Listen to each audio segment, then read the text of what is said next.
में जब दिया लगाओ और मंदिर में जब दीप प्रज्वलित करो,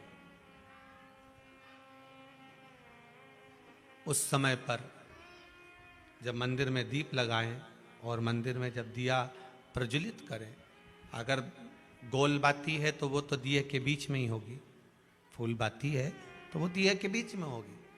और मान लो अगर लंबी बाती लेकर गए हो, लंबी बाती को लेकर पहुंचे हो, तो अगर दीप लगा रहे हो, कामना रखकर लगा रहे हो कि मेरी ये कामना है, तो वो दीप का बाती का मुख अपनी ओर रखना, पर कोई कामना नहीं। हम भगवान को केवल इसलिए रिझा रहे हैं कि मेरा भोलेनाथ मेरा भंडार भरे और मेरे घर में सुख समृद्धि दे। तो दीप की बाती का मुख भगवान की ओर होना चाहिए कि हमने तेरे भरोसे पर छोड़ दिया। अब हम किसी से नहीं पूछेंगे कि हमें क्या करना है, ये दीप की जो बाती का मुख है वो आपकी ओर है। अर्थात मेरा जो जीवन है, मेरा जो संपूर्ण परिवार है, मेरा जो कुटुंब है, मेरा जो कबीला है, मैं जिस घर में निवास करती हूं, मैं जिस घर में रहता हूं, उस घर का संपूर्ण कारभार सब तुम्हारे भरोसे पर है। तो बाती का मुख कहां हो गया? भगवान की ओर हो गया। बाती का मुख फिर भगवान की ओर।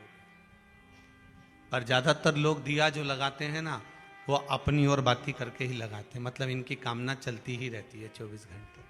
कुछ कुछ कामनाएं इनकी जागरूक रहती है, इनकी कामनाएं निरंतर रहती है। पर उस बाती में जब आप अपना संपूर्ण परिवार, संपूर्ण अपने परिवार का दुकान हो, धंधा हो, व्यापार हो, व्यवसाय हो, चाहे आप जितना भी कार्य कर रहे हो, फैक्ट्रियां चला रहे हो, वो सब अपने भगवान के भरोसे पर दे दिया, भगवान की ओर दे दिया। तो इसका मतलब ये नहीं है कि बाती का मुख भगवान की ओर हो तो तुम भगवान के बिल्कुल करीब में ही बाती का मुख कर लगा दो और भगवान को मालूम पड़े चोट लग जाए, ऐसा भी नहीं।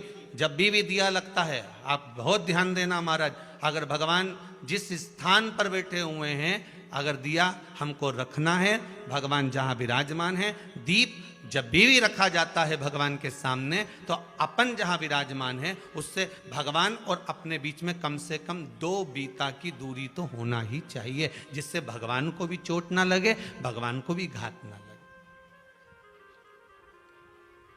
तुलसी महारानी को जो दिया लगाया जाता है वो तुलसा महारानी से दूर लगाना चाहिए। तुलसी के क्यारे में दीप लगाने का प्रमाण नहीं है कि तुम तुलसी के क्यारे के अंदर दिया लगाओ।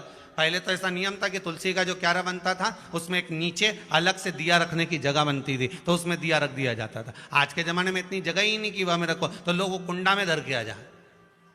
अब वो कुंडी में रख के आए, मालूम पड़े तुलसी महारानी का पत्ता मुरझा जाता है, तुलसा महारानी भी ऐसी मूर्छित हो जाती है, तुलसा महारानी भी चारों तरफ से वो दिए की लो से जल जाती है। ऐसा दीप लगाने का कोई फायदा नहीं, ऐसे दीप की कोई महत्वता नहीं है। किसी को कष्ट देकर, किसी को परेशान कर कर, देवता हो चाहे आप हो, आप किसी को कष्ट देकर, किसी को परेशान कर कर अगर भजन कर रहे हो तो उसका कोई सुख नहीं है हमारा, उसका कोई आनंद नहीं है। किसी को भी कष्ट देकर अगर आपने भजन भी किया, यज्ञ भी करा, दान भी करा, पुण्य भी करा, सत्कर्म भी करा, भजन भी करा, उसका